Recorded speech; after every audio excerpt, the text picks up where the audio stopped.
আমি মোহাম্মদ নূর আসাদ মিয়া 2,8485 লিজ কেসের মাধ্যমে 1401 সন থেকে 1431 সন পর্যন্ত জমি ভোগ দখলে আসি।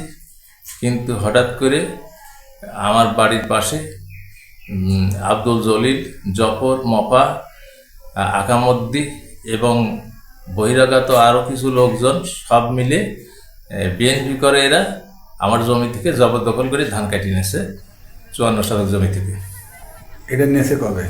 আজকে কয় তারিখ? 26/11/2024। কতটুকু দেখা করলেন? 54 শতক পুরা ধান কাটি নিয়েছে? পুরা ধান কাটিয়ে নিয়েছে এবং আমার জমি এবং আমার হামকি দিছে যে কোনো মুহূর্তে আমার বাড়িঘর লুট করতে পারে, বাড়িঘর ধরে আগুন দিতে পারে এবং আমার জীবন নাশের হুমকি পর্যন্ত তারা দিচ্ছে।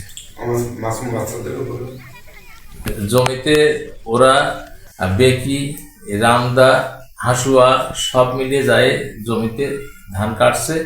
আমি গত 17 তারিখে থানাতে গিয়ে অভিযোগ দিলে ওসি সাহেব বলছেন যে আমরা জমি জায়গার ব্যাপারে কোনো অভিযোগ নিচ্ছি না এবং আমি কোনো উপকারও করতে পারছি না।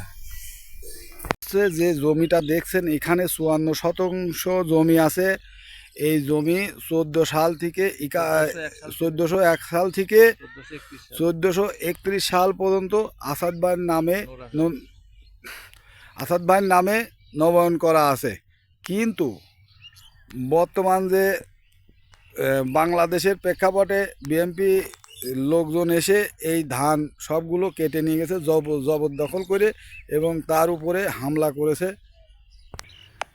যে মাঠটা দেখছেন এই জায়গা থেকে শুরু করে ওই যে ইটের গাদি দেখা যাচ্ছে, ওই ইটের গাদি পর্যন্ত এই জায়গাটা সম্পূর্ণ হলো এই আসাদ ভাইয়ের কেটে নিয়ে গেছে। কিরা এই ধান কাটেছে? আব্দুল জলিল, জফর, মপা, আকামদ্দি, রাজীব মফার ছেলে, তামিম আকামদ্দির ছেলে, অনেকেই এর সঙ্গে আসছিল, বহিরাগত স্থানীয় আরও অনেকেই, আমি তাদের চিনতে পারি না। যে ভুঁইটা দেখছেন এই ভুঁইর পুরা ধান সব কেটে নিয়ে গেছে আজকে সকালবেলা।